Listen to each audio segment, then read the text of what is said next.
Judge thought the black girl before him was a student shocked to learn. She was an undercover FBI. The courtroom reeked of quiet cruelty, not the overt kind that shouts or strikes, but the kind that watches, judges, whispers behind closed doors, and smiles while it condemns you. Raina Monroe stood at the center of it all, a storm trapped in chains.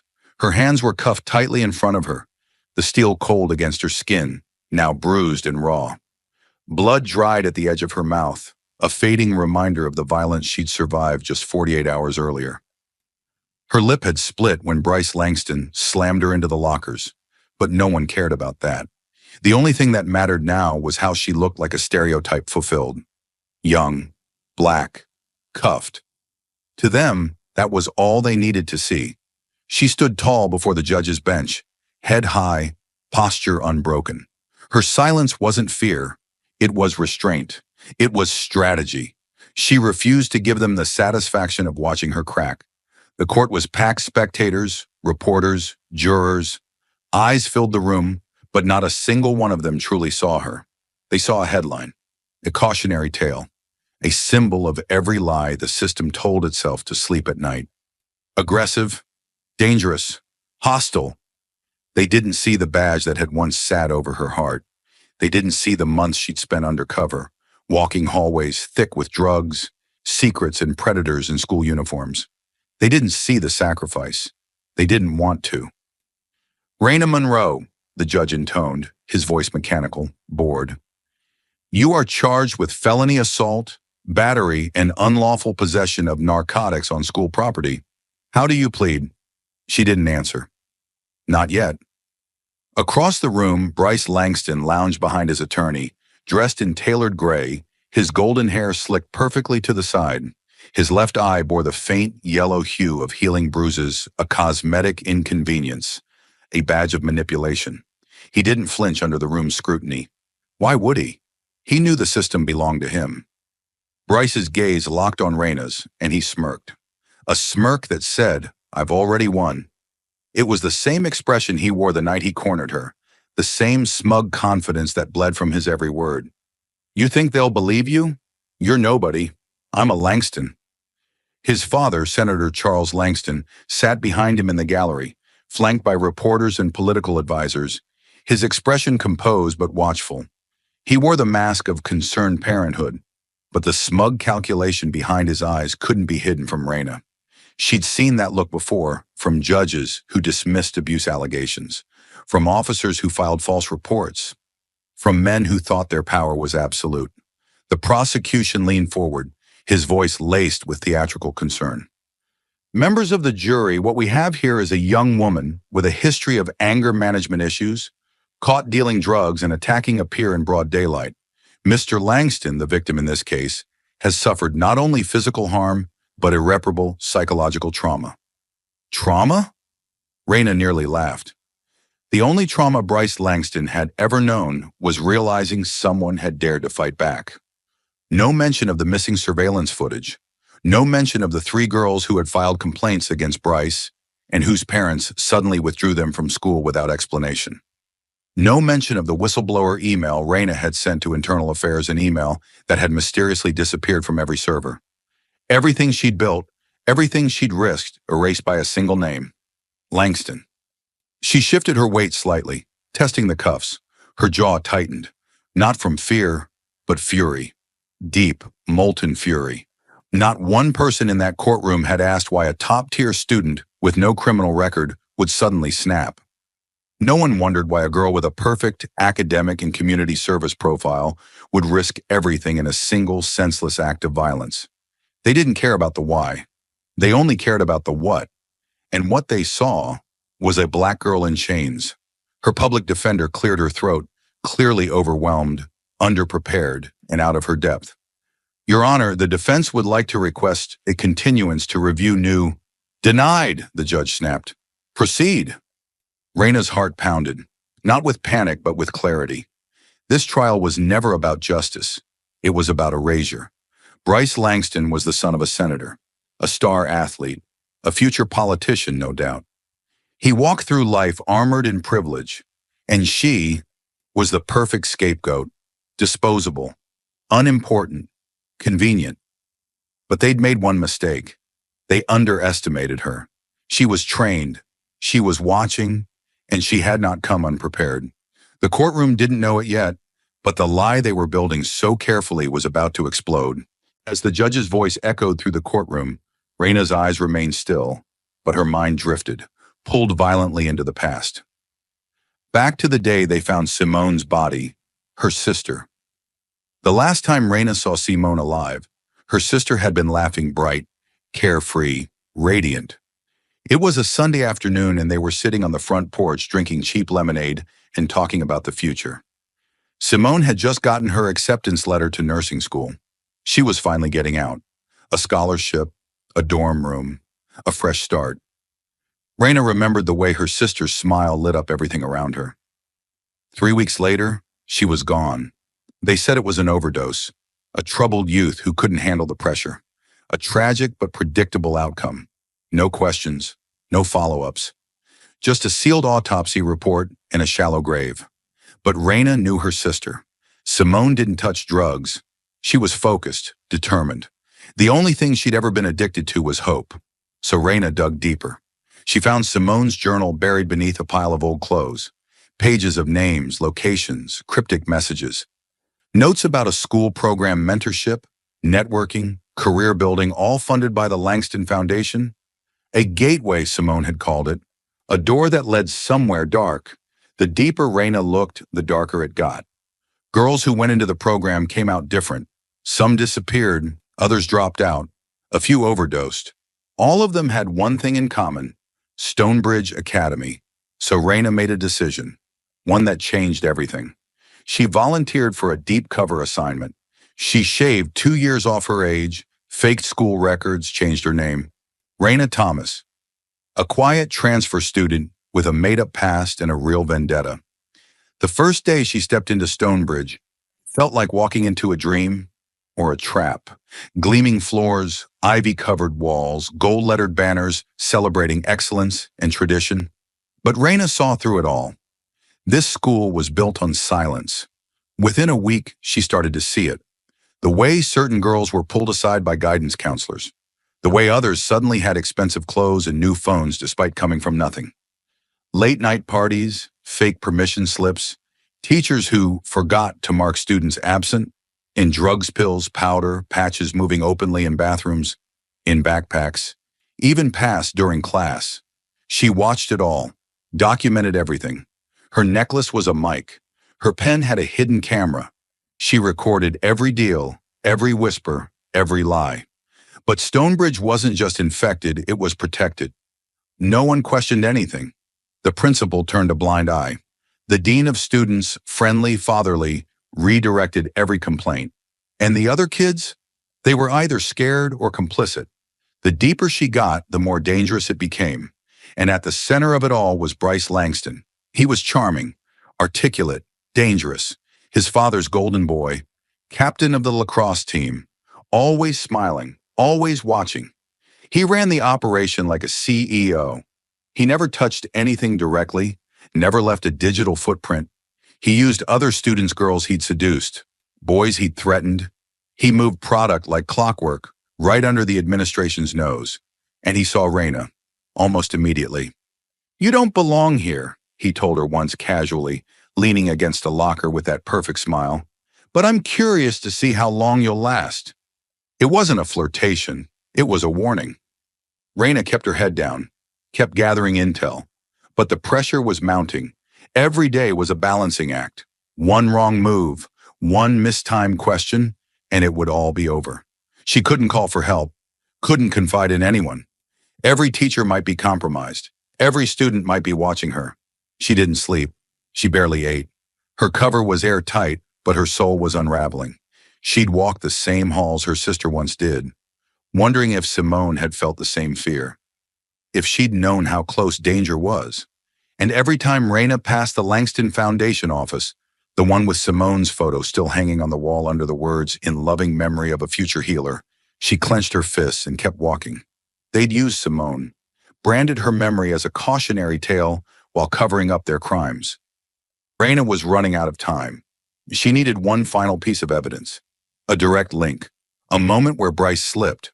But the deeper she went, the more isolated she became. And Bryce, he was starting to suspect her. The hallway was too quiet. It was late, well past school hours, and the glow of the emergency lights painted long shadows across the linoleum floors. Raina had just finished uploading the latest set of recordings to her encrypted drive. Whispers of deals made behind vending machines. The subtle handoff of pills in the girls' locker room. Another teacher turning a blind eye. She'd collected enough evidence to make someone nervous. Apparently, someone had noticed. She was halfway down the corridor when she felt it. That stillness. That unmistakable prickle at the back of her neck, the kind that warned you someone was behind you. Watching, waiting. Then the voice. Low, smooth, deadly. So, you've been busy. Raina turned slowly. Bryce Langston stood at the end of the hallway, his smile sharp, eyes gleaming with something far more dangerous than amusement. She said nothing. Her instincts screamed at her to stay calm, stay composed, but her heart was hammering now. He shouldn't have known. There was no way, unless someone had tipped him off. I always thought there was something off about you, he continued, stepping closer, hands casually in his pockets. Too smart, too quiet, too interested. She backed up inch by inch, feet gliding across the floor, calculating every exit, every door. But he was already moving. In one swift motion, Bryce lunged forward, grabbing her by the arm and yanking her violently down a side hallway. She tried to twist free, but his grip was iron. He dragged her through the emergency exit, down a stairwell, and into the abandoned gymnasium beneath the school. The lights were out. The room was cold, hollow, echoing with their every breath. Dust floated in the air like falling ash. The place hadn't been used in years, not since the newer athletic wing opened. Perfect. He shoved her against the wall, hard. Her shoulder slammed into the concrete, pain shooting down her arm. She gasped, but didn't cry out. Wouldn't give him that. Bryce stepped back just enough to look her over, his expression twisted with rage and disbelief. Wiretap, he hissed. You think you can spy on me? On my school? Do you have any idea what you've done? Raina didn't answer. Her body ached, but her mind was razor sharp. The mic in her necklace had been crushed during the fall. Her phone was still in her jacket pocket if she could get to it. But she needed time. He didn't give it. Bryce slammed his fist into the wall just inches from her face. Dust exploded from the concrete. You're not a cop, he spat. You're nothing. A little girl pretending to be something special. His voice dropped lower. You should have kept your mouth shut. But now, you're going to disappear, just like the others. That word disappear hit her harder than the wall ever could. She saw Simone's face, and something inside her snapped. He reached for her again, grabbing the collar of her jacket, but this time, she moved first. She pivoted sharply, dropping her weight and twisting out of his grip, just as she'd been trained. Her elbow came up fast, cracking him hard across the jaw. Bryce staggered back, stunned. For a moment, just a moment, his mask slipped. Pain and confusion flickered across his face. He hadn't expected resistance. Raina didn't wait. She moved in, swift and precise. Years of training in every strike. A jab to his throat, a kick to his knee. Bryce grunted, collapsing onto one leg. But he was stronger than he looked. He roared, grabbing her by the wrist and yanking her toward him. They crashed to the floor, rolling across the dust-covered mats. He tried to pin her, fists flying, wild now, sloppy with rage. One punch landed, her vision blurred, but she didn't stop. She twisted her body, driving her knee into his ribs. He shouted, clutching his side. She scrambled to her feet, chest heaving, eyes blazing. Stay down, she warned, her voice low, trembling with fury. But Bryce didn't listen. Blood ran from his nose. His suit was torn. His carefully crafted image was cracked now, and underneath it, the real Bryce Langston emerged, and he was furious. You're dead, he growled, crawling to his feet. You don't get it, do you? I own this place. I own you. Raina reached into her jacket. Her hand closed around her phone. She tapped the emergency code on the side, activating a silent ping to her agency. If she could just buy 30 more seconds, Bryce charged again. They collided midair, crashing into the bleachers. The impact knocked the wind from her lungs, but she held on, fighting with everything she had. Every punch, every block, every strike was fueled by Simone's ghost, by the memory of that cold morgue, by every time she was told to wait for justice. Not this time. With a final surge of strength, she grabbed Bryce by the collar and slammed his head against the metal beam behind him. He went limp. Breathing hard, Raina stepped back, trembling. Dust swirled around her. Blood dripped from her brow. Her shirt was torn, her knuckles bruised, but she was still standing. Barely. Her phone buzzed once back up en route. Too late. The door slammed open. The harsh beam of a flashlight cut through the darkness, followed by the frantic echo of boots slamming against the old gym floor. Two campus security officers burst in, weapons drawn, eyes scanning the chaotic scene. Dust still hung in the air, stirred by the fight. Raina's chest heaved. Her lip was split. Blood dripped down her jaw. Her hands were raised in instinctive surrender, but her eyes, sharp and burning, were fixed on the boy groaning at her feet. And then came the shift. Bryce Langston curled into himself, dragging one leg back like it had been shattered, his breath ragged and uneven. He let out a whimper, then another. Louder this time, practiced, controlled. His performance began. "She tried to kill me," he gasped, coughing into his sleeve, smearing blood like war paint. She just snapped." The guards didn't hesitate. They rushed past him and zeroed in on Raina, shouting commands she couldn't process fast enough. "Hands in the air. Get on the ground now. Do it now." "No, wait, he attacked me," Raina cried, backing away, still trying to find her breath. "He dragged me here. He knew who I was." One of the guards surged forward, grabbing her arm, twisting it behind her back with brutal force. A shock of pain tore through her shoulder as her knees buckled. The other one ripped her backpack away and tossed it aside like trash. "She's got something in here," he muttered, rummaging through it without a warrant, without a word of protocol. "She's been stalking me," Bryce croaked from the corner, voice cracking perfectly on cue. "Recording me. She said she'd ruin my life. Look at me." The flashlight beam flicked toward him. Torn shirt, bloody nose, wet eyes. He looked like the victim. And Raina? She looked like everything they feared. A black girl with clenched fists, blood on her face and fury in her eyes. "I said I'm a federal agent," she shouted, panic rising now. "Check my ID call, Agent Sloan. I was undercover." But no one listened. They weren't interested in the truth. They were interested in Bryce Langston. They hauled her up by the arms and slammed her against the wall, her cheeks scraping the rough cinder block. Cold metal cuffs snapped around her wrists. She winced, not from the pain, but from the humiliation. From the way the guards wouldn't meet her eyes. From the way Bryce smiled, just barely behind their backs. It was all part of his game. A game she was losing. "Please," she tried again. "You have to let me explain. She's lying," Bryce whimpered. "She's dangerous. I think she's been following me for weeks." "She's got equipment in her bag," one guard confirmed, pulling out the mic transmitter from her necklace like it was a bomb. "What is this? Who are you working for?" Raina's voice cracked. "I'm working for you. I'm with the task force. This was a sanctioned investigation. Look at the files. There are recordings in that drive. Names, faces. He's part of a trafficking network. He's the one you should be arresting." The guards exchanged glances. Then one of them muttered, "Yeah, we've heard enough," and shoved her forward. Her knees scraped the floor as she stumbled. Her voice rose into a scream. "You're making a mistake. He killed my sister." But her words bounced off the gym walls and dissolved into silence. They dragged her out like a criminal, past Bryce, who slumped against the wall like some innocent, broken boy. And he had the nerve to look at her right in the eye and whisper, "Told you no one would believe you." The hallway outside the gym was cold and full of voices. More security, a school nurse, one of the deans. They all swarmed around Bryce, draping blankets over his shoulders, handing him tissues, treating him like royalty who'd survived a tragedy. "Poor thing," someone whispered. "She just went crazy on him." "No wonder. Girls like her. They always have a chip on their shoulder." Raina heard it all. Every word stabbed like glass under the skin. They didn't know her.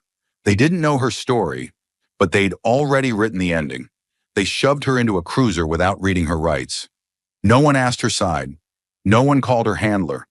No one paused long enough to even consider that maybe, just maybe, the golden boy might be lying. That was the most terrifying part. Not the cuffs, not the blood, but the ease with which the truth had been erased. Just one accusation from a boy with power, and everything she had built came crashing down. She sat in the back seat of the cruiser, her face pressed against the cold glass, watching the school blur past in streaks of fluorescent light.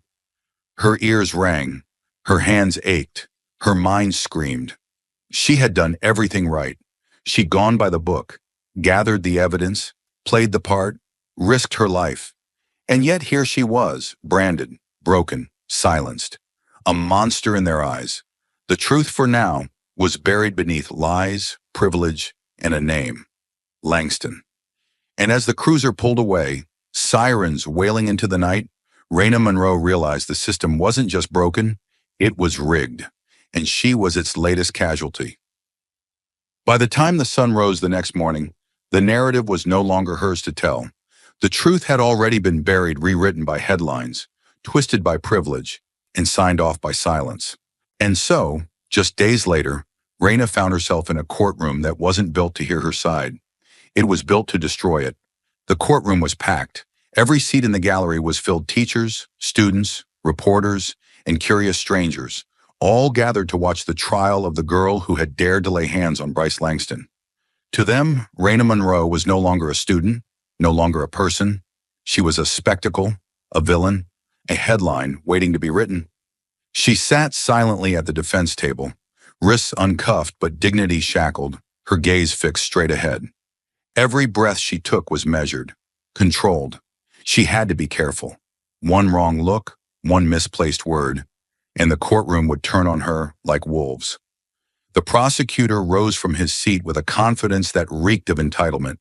He adjusted his suit, turned to the jury, and spoke like he was narrating a horror story. Ladies and gentlemen, what we have here is not just a case of simple school violence.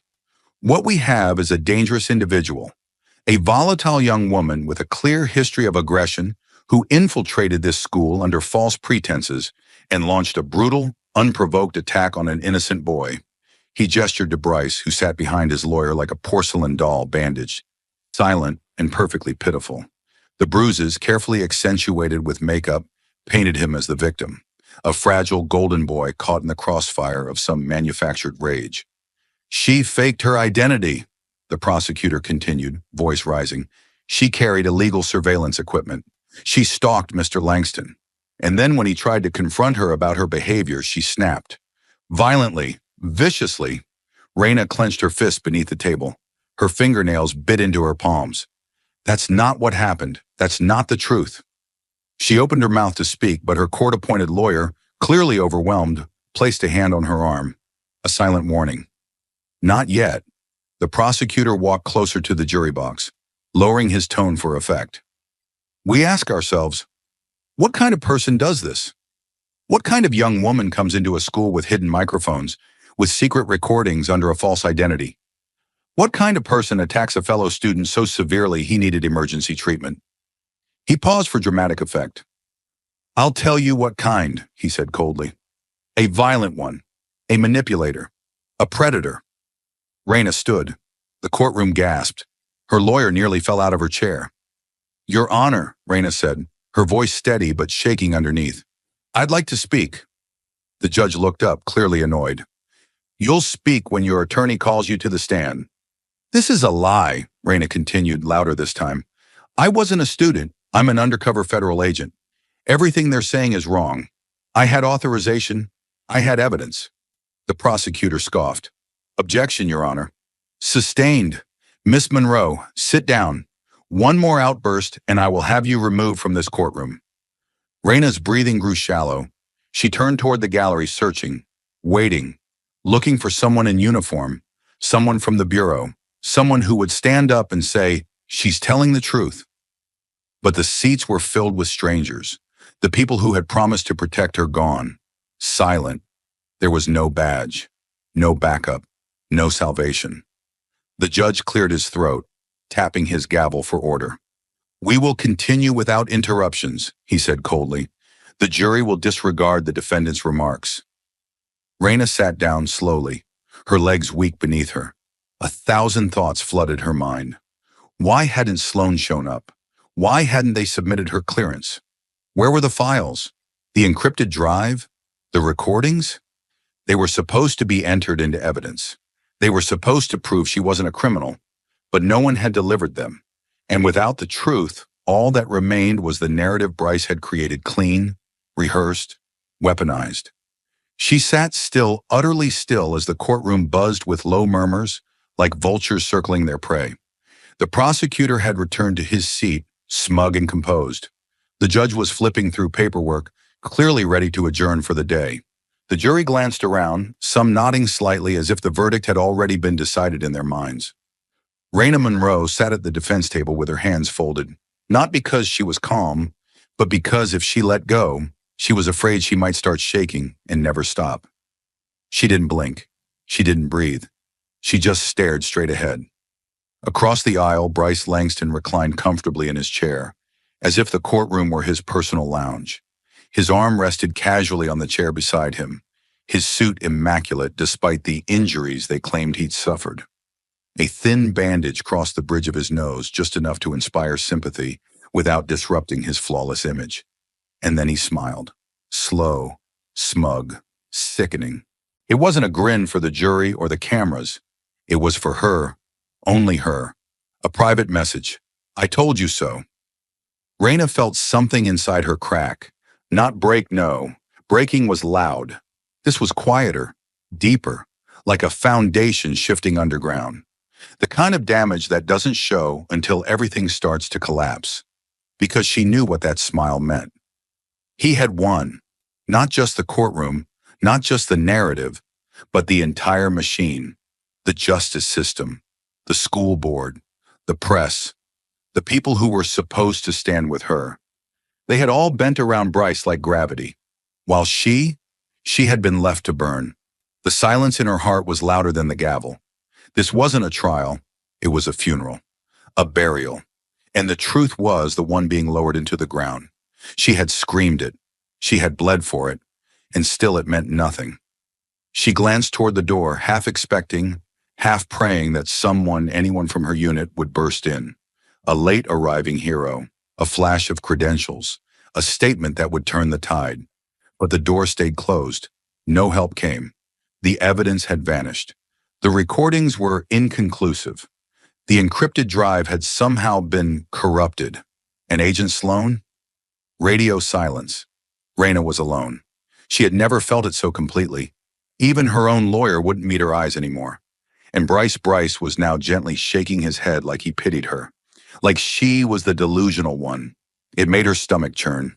She thought of Simone, of the hospital sheet pulled over her lifeless body, of the unanswered questions, of the forced silence that followed. And now here Raina was reliving it, again. Watching lies win, watching power bury truth, watching the same pattern play out, frame by frame. They stripped her of everything: her title, her truth, her voice. But they forgot one thing. The fire they tried to extinguish was still burning. The courtroom was drowning in silence. Not the respectful kind, but the suffocating stillness of a place that believed justice was about to be served blind, final, and absolute. The judge lifted his gavel slowly, his expression impassive, the air around him heavy with anticipation. The prosecutor sat smugly in his seat, fingers steepled beneath his chin, already savoring the victory. Bryce Langston shifted slightly, brushing invisible lint off his suit jacket, wearing the face of a man who knew the outcome long before the trial had even begun. The judge cleared his throat. Before I render my final judgment, are there any last statements from the defense? Her public defender remained seated. She had nothing left. No evidence, no witnesses, no voice. But Raina did, and she wasn't going down in silence. They thought they'd broken her.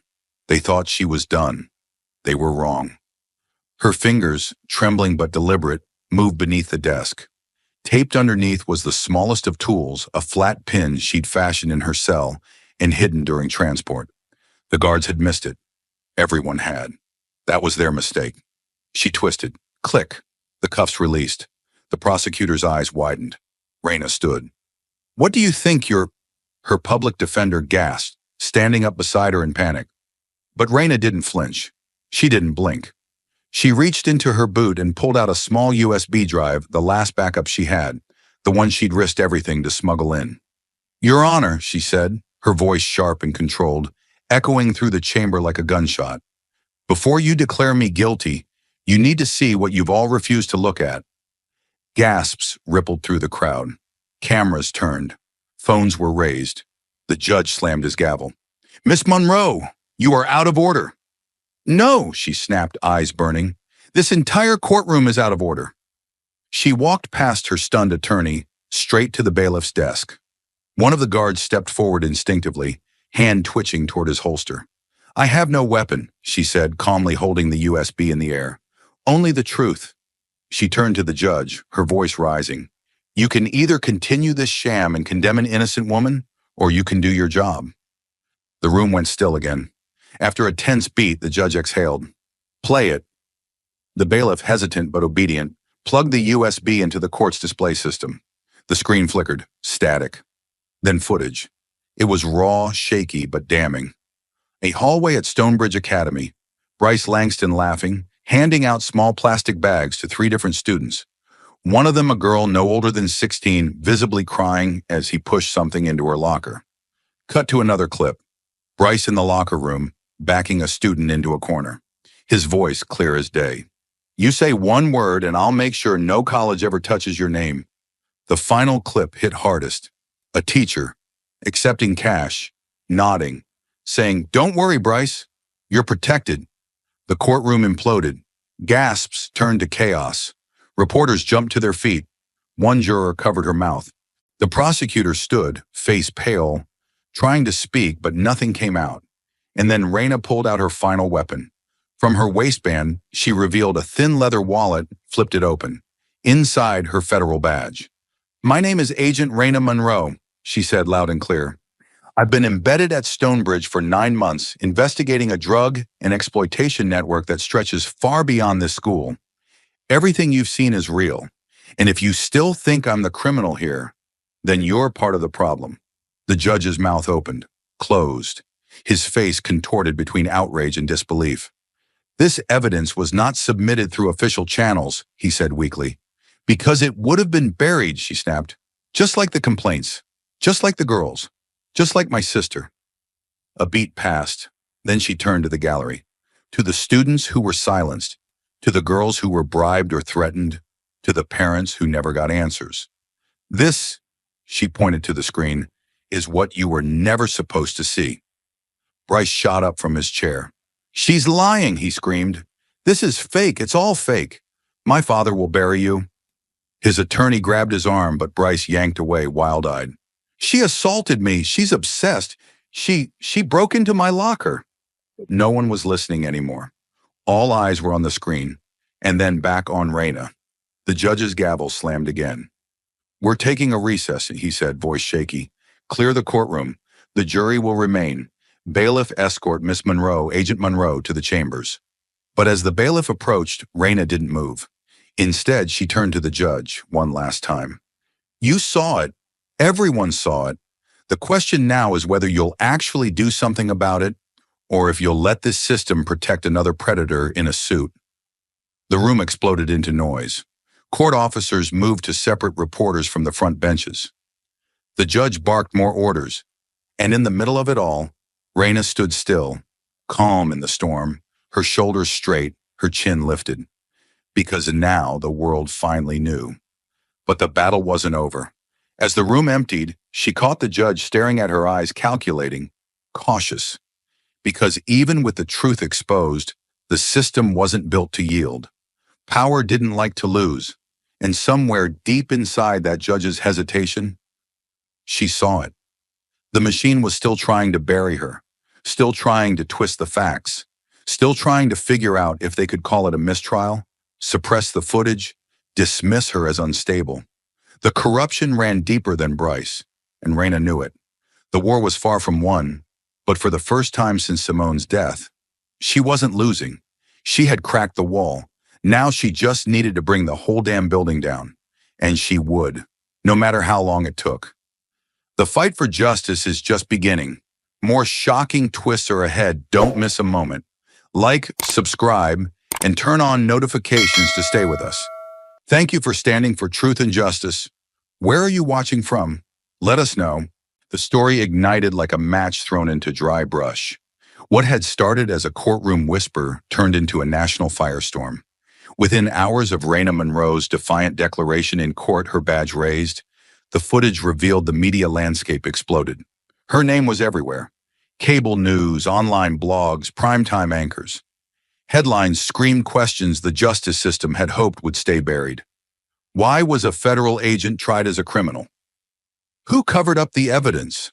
What is Senator Langston hiding?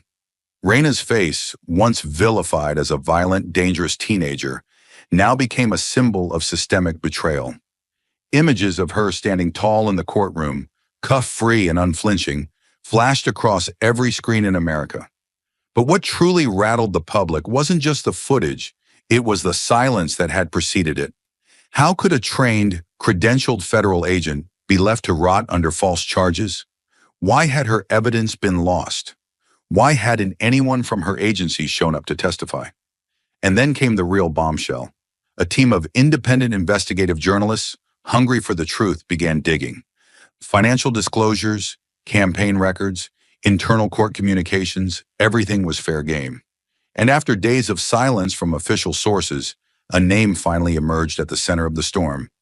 Judge Marcus Harrow, the man who had presided over Raina's trial, the man who had denied her the right to speak, the man who had dismissed every piece of exonerating evidence without a second glance. He hadn't just made a mistake. He had made a deal. An expose aired live on national television, complete with bank statements and financial trails. Judge Harrow's two most recent re-election campaigns had been quietly bankrolled by super PACs tied directly to Senator Charles Langston Bryce's father.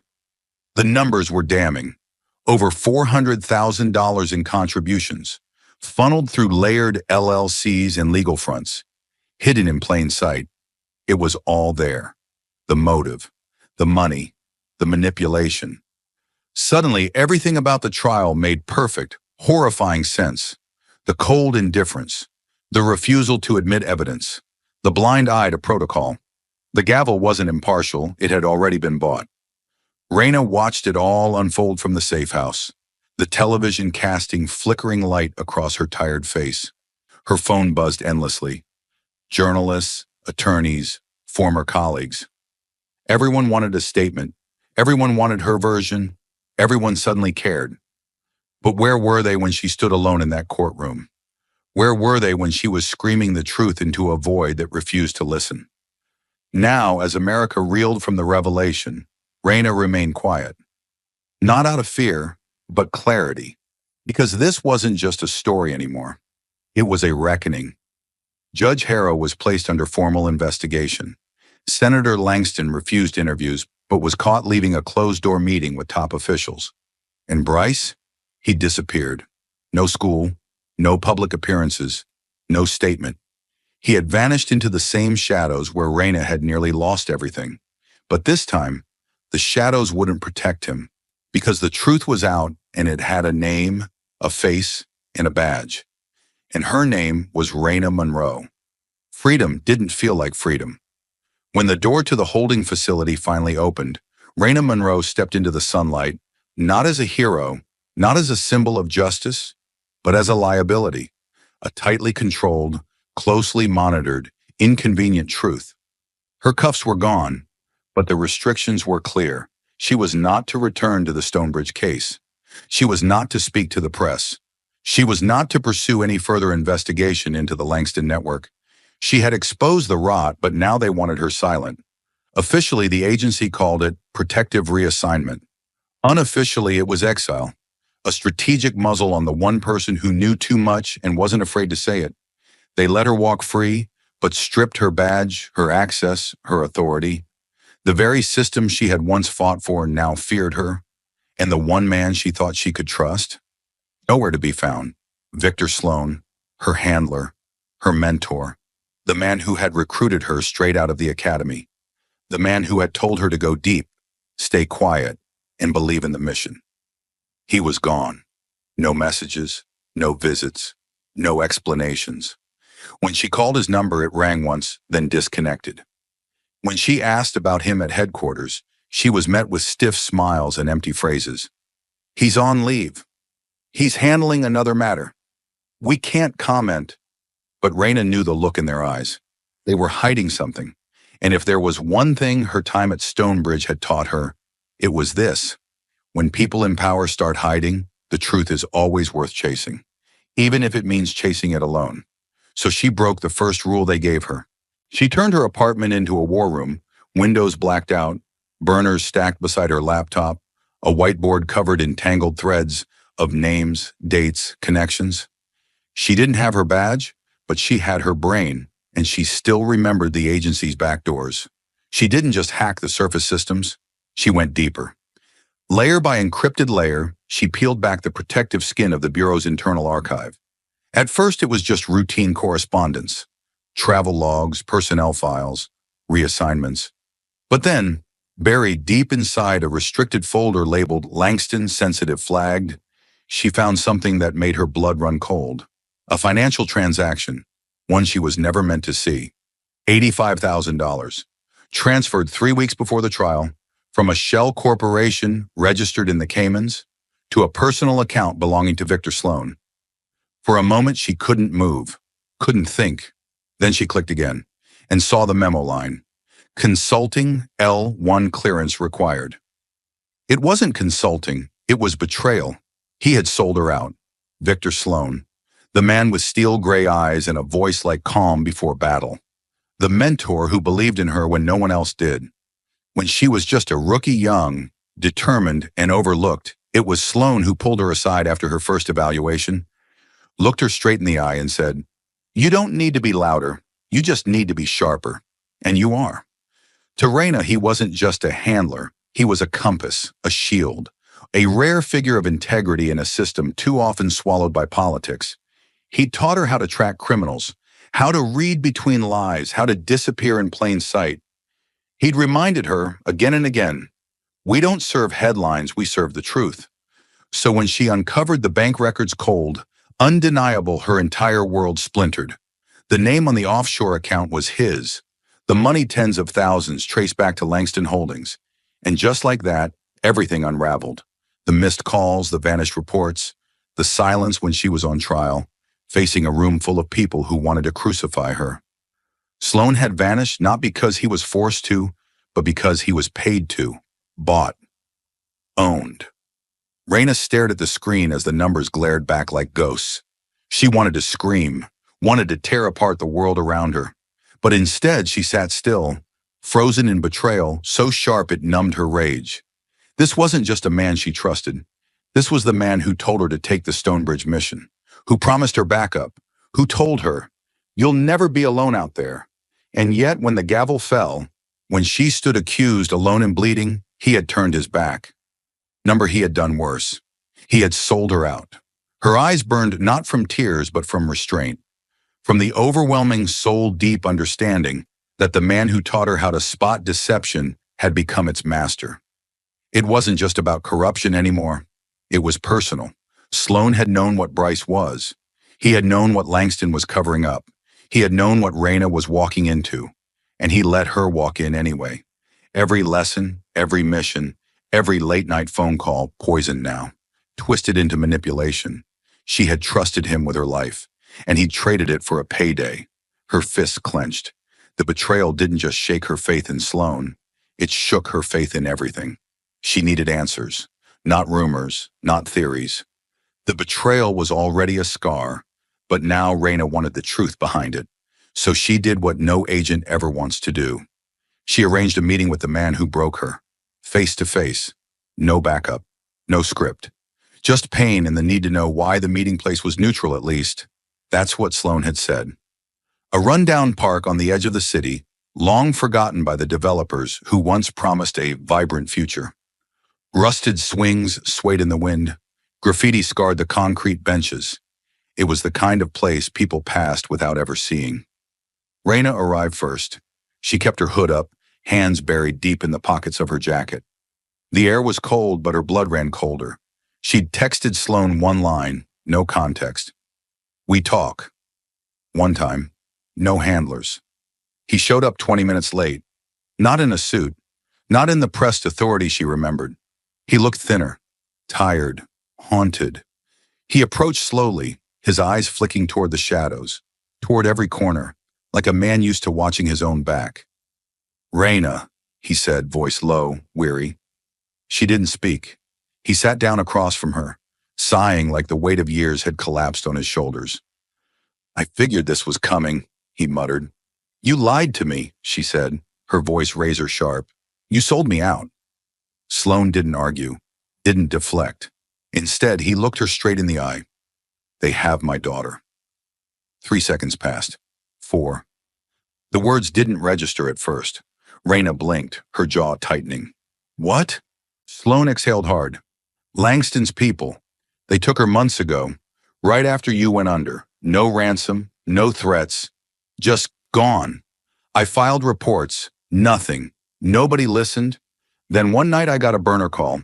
No caller ID, just a voice that said, 'Play ball, or she disappears for good.'" His voice cracked on the last word.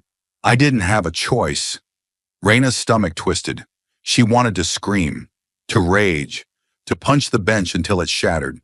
But she didn't move, because in that moment, she saw it, the trembling hands, the bloodshot eyes, the guilt he carried like a second skin.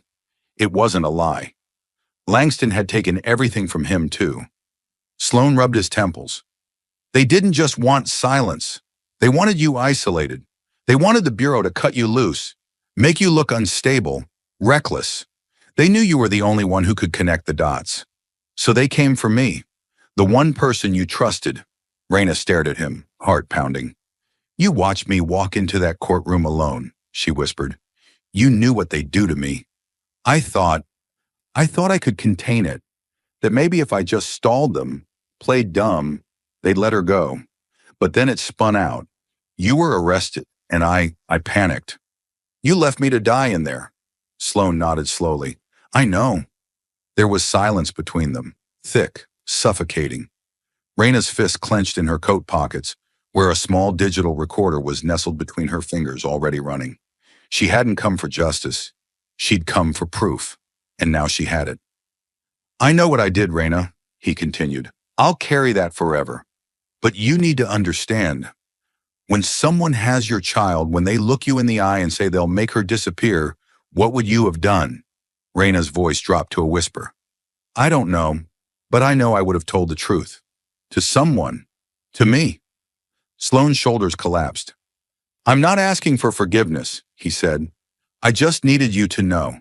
I'm sorry." The word hung in the air like an open wound. Raina looked away, her eyes scanning the crumbling playground. So this was the cost of power, twisting good men into traitors, turning loyalty into currency. Sloan wasn't evil. He was broken, compromised. And in Langston's world, that was all they needed to own you. She stood slowly, the wind catching her coat. "You won't hear from me again," she said. "But the next time you see a news alert with my name on it, you'll know exactly what's coming." Sloan looked up, blinking. "What are you going to do?" Raina's eyes burned with fire. "Finish what you were too afraid to start." Then she walked away, the recording safe in her pocket and a war roaring in her chest. The moment she walked away from Sloan, she knew sorrow alone wouldn't change anything. Regret couldn't fix betrayal. Injustice didn't wait for apologies. Raina had the truth in her pocket, and this time, she wouldn't just survive the system. She would dismantle it. One move at a time. The recorder clicked off with a quiet finality.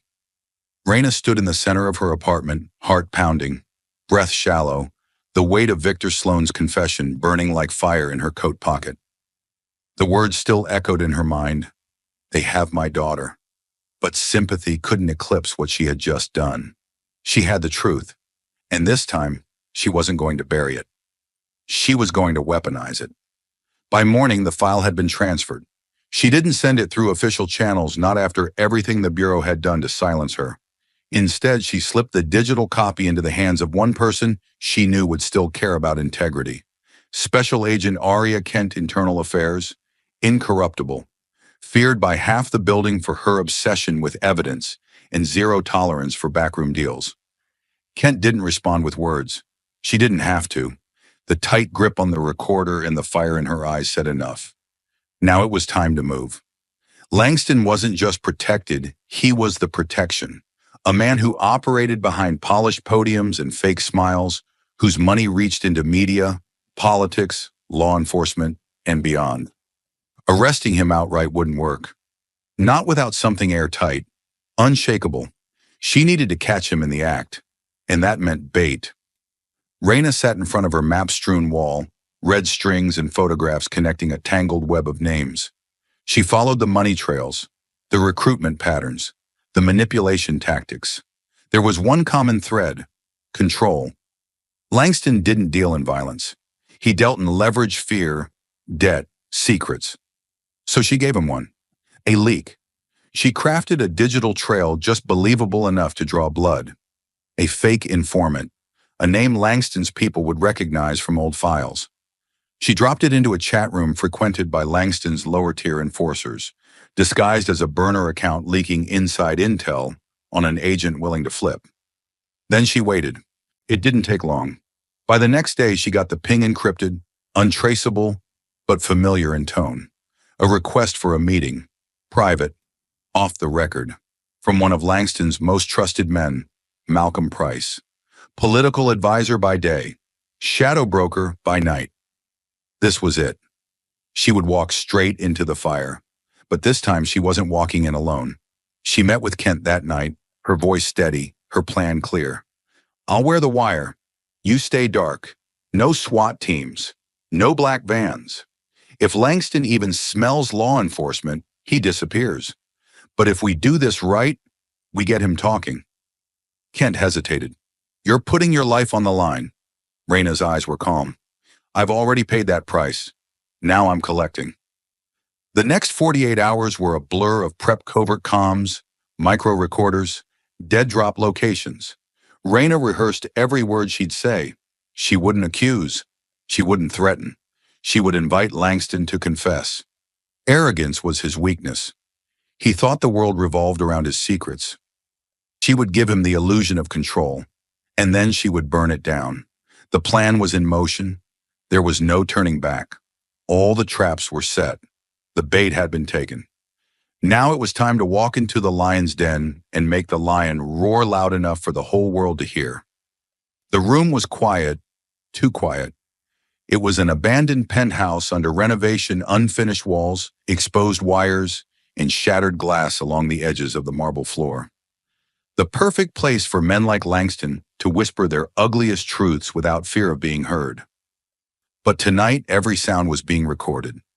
Raina sat at one end of the table, her posture composed, eyes sharp, dressed in plain civilian clothes with nothing to suggest who she was or what she was planning. Across from her stood Charles Langston, polished as ever in a tailored navy suit, his gold watch glinting under the dim lights like a crown he never intended to take off. He didn't sit. He didn't need to. Power like his didn't beg it towered.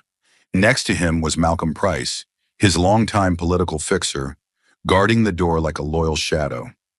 In the far corner, Victor Sloan stood stiff, shoulders heavy with guilt, eyes lowered, as if the floor held more comfort than anything in the room. Langston glanced around once, then let out a soft, condescending laugh. "So this is your plan?" he sneered, his voice dripping arrogance. "You gather the traitors and bring me here like it's some kind of negotiation?" Raina didn't flinch. "I think it's time we talk without cameras, without speeches. Just truth." Langston stepped closer, jaw tightening. "Truth?" he echoed. "You want truth, Agent Monroe?" He turned to Sloan, voice rising like venom boiling to the surface. "This is your idea of loyalty?" he snapped. "You think you're anything more than a cog in the machine?" Sloan raised his eyes for the first time, barely able to meet Langston's gaze. "I did what you asked. I kept her quiet." Langston erupted, voice thunderous. "Kept her quiet? She's sitting right there, recording every damn word I say, no doubt. You incompetent coward." Raina's pulse spiked, but her expression didn't waver. Langston stepped back, laughing bitterly. "You both still don't get it. I own this game. I built the rules. You think justice gives a damn about truth? Number it bows to money, and I have more of it than God. His voice dropped to a growl, aimed like a dagger. You, he hissed at Sloan, were nothing but a convenient tool. A scared little father with a daughter dangling by a thread. You did exactly what I paid you to do, because that's what people like you do. You survive by crawling. Sloan clenched his fists, trembling. You think this ends here? Langston spat, now turning to Raina. You think a wiretap changes anything? The judge who signs your warrants owes me his election. The media that praises you bought and sold. I can bury you with a phone call. Raina stood slowly, reaching into her jacket. Langston froze. But she didn't pull a weapon. She pulled a warrant, signed, sealed, legal, and behind it came the sound he hadn't expected. Boots, doors, voices shouting. From the corners of the penthouse, officers emerged plainclothes, tactical, armed, SWAT, FBI, local PD, flooding the room like a rising tide, weapons raised and aimed. Langston's face dropped in slow-motion horror. This is a setup, he whispered. Raina's voice was ice. No, Mr. Langston, this is accountability. An officer moved in and cuffed him with swift efficiency. Langston's protest began immediately. You can't do this. I'm a United States Senator. I demand to speak with... No one's listening anymore. Raina cut in, eyes locked on him. You've spoken enough. Malcolm Price tried to back toward the exit, but was quickly restrained and shoved to the floor. Victor Sloan stood frozen, eyes glassy. For a moment, he didn't speak. Couldn't. Langston twisted toward him, red-faced, desperate. You spineless traitor! I protected your family. Sloan met his gaze, quiet and broken. Number you used them. As Langston was dragged away, still shouting threats that held less weight than ever before, the room finally fell into a still silence. Raina let out a slow breath. Not victory, not peace, but justice. Hard won, delayed, and finally delivered. Taking down Langston was just the spark. What followed was a wildfire unstoppable, uncontainable. As the arrests piled up and the truth spread like shockwaves through every corner of power, the world turned to the one woman who had lit the match. And this time, Raina Monroe would not whisper her truth. She would speak it to the world. The headlines came like a tidal wave. National scandal, elite school, drug network, tied to high-ranking officials. Senator Langston arrested FBI, uncovers, web of corruption. Whistleblower agent brings down, political empire. Over the span of 72 hours, the carefully constructed empire that had shielded the predators of Stonebridge Academy collapsed in front of a stunned nation. The footage of Langston's arrest went viral within minutes, but that was just the beginning. Once the dam broke, the flood couldn't be stopped. Agents raided Stonebridge the next morning. Hidden compartments were discovered behind lockers. Confidential student files had been erased or rewritten. Surveillance systems had been tampered with, and buried beneath it all names. Dozens of them. Victims and accomplices. The school's principal, Margaret Elson, was arrested on charges of conspiracy and obstruction. She had knowingly altered records, silenced student complaints, and accepted bribes from the Langston Foundation. 2 guidance counselors were removed in handcuffs, charged with facilitating illegal access to vulnerable students' psychological profiles. A science teacher, once praised for mentoring at-risk girls, had been part of the recruitment pipeline all along, but it didn't end at the school gates. Emails, wire transfers, and testimonies linked the network to local police officers, members of the school board, and even officials inside juvenile court. Judges had pushed harsh sentences on students who defied the system, all while protecting those who profited from it. The house of cards didn't fall, it imploded. And at the center of the wreckage stood the one person they tried hardest to silence. Raina Monroe, the girl they once called violent, the agent they left to burn, the voice they tried to erase. She didn't vanish into the background. She walked straight into the spotlight. The live interview was scheduled for 8 p.m. Every major news network aired it simultaneously. The studio was quiet, But the tension in the control room was electric. People gathered around TVs in homes, schools, government buildings. They weren't just tuning in for a story, they were tuning in for a reckoning. Raina sat tall, composed, no badge, no uniform, just a black blazer, a calm voice, and eyes that had seen too much. The interviewer asked her about the mission, about the betrayal, about the pain.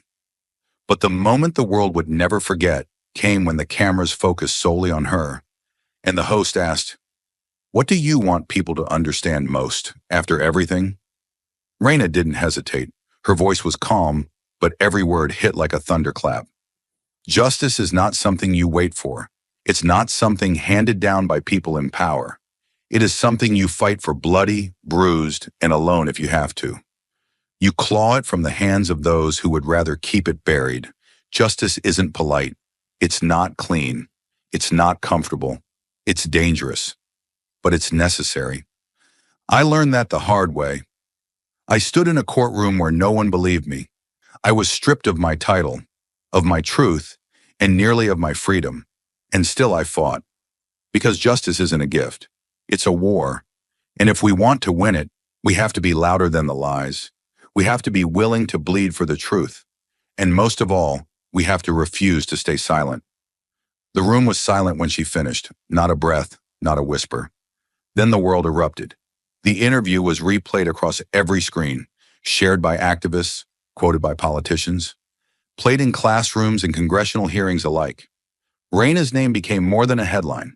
It became a warning to those in power. Truth doesn't die in silence. It fights back. The message behind Raina Monroe's story is not subtle. It's a scream, a defiant, blood-soaked warning carved into the walls of every courtroom, school hallway, and government office that tried to crush her. It tells us that injustice doesn't always wear a villain's face. Sometimes it wears a badge. Sometimes it smiles behind a podium. Sometimes it shakes your hand and calls you partner. Raina's journey exposes the brutal reality that even the most well-structured systems, education, law enforcement, politics, can become weapons in the wrong hands. Her story tears off the mask of respectability and reveals how power protects itself by silencing truth, vilifying victims, and punishing the brave. She was a federal agent, trained and prepared. But even with her credentials, she was thrown to the wolves, framed, humiliated, and nearly erased.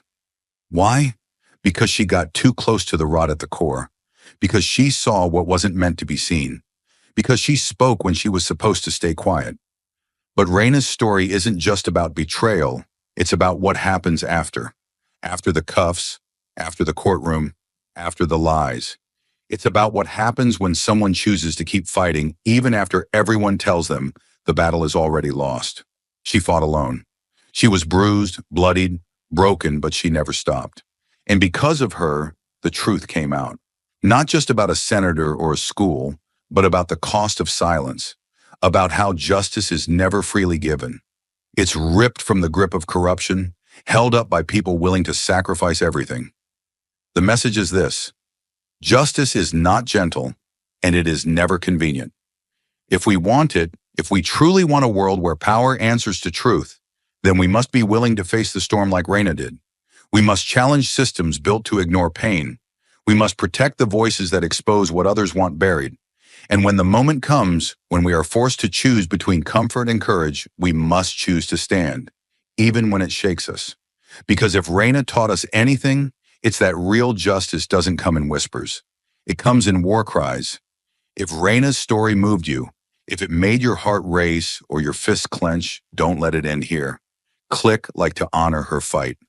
Hit subscribe to join us in sharing powerful stories of justice, courage, and truth. And share this video to remind the world, silence protects no one, but truth changes everything.